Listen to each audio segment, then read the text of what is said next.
A South Shore father who sexually abused his two young daughters in the 1990s has been sentenced to 2 years in federal prison. The 55-year-old man, who cannot be named to protect the identity of the victims, pleaded guilty to 2 counts of sexual interference.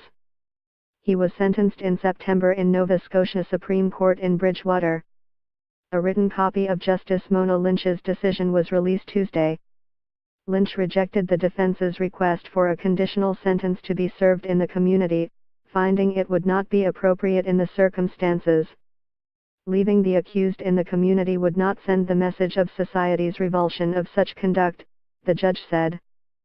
His conduct was a breach of trust, an exploitation of children, and a conditional sentence is not consistent with the fundamental purpose and principles of sentencing. The court heard that the man started molesting his older daughter when she was 2 years old. He fondled her genitals on a regular basis, attempted digital penetration on at least 2 occasions, and also encouraged her to stroke his penis. The judge noted that while there were no threats of violence, the man told his daughter that the family would break up if her mother found out about the activity.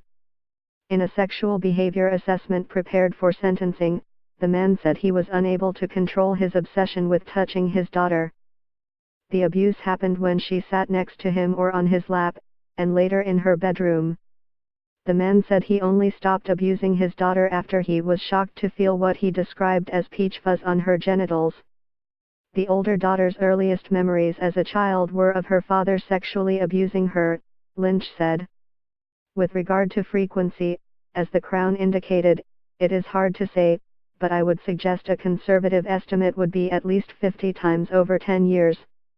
The younger girl was abused when she was 3 to 5 years of age, about the same time he stopped touching her sister. The younger victim has vague memories of her father touching her genitals while she sat on his lap. This abuse only happened a few times before the man stopped himself and told his wife about touching the older daughter, but not the younger one. His wife forgave him and he did not touch any of his children or anyone else, as far as we know, for over 17 years, the judge said. The man's crimes came to light after his older daughter went for counseling and reported the abuse to her counselor, who contacted police. The accused confessed to police. The sexual behavior assessment found him to be a low risk to reoffend. In a victim impact statement, the older daughter said the abuse has had a significant effect on her life.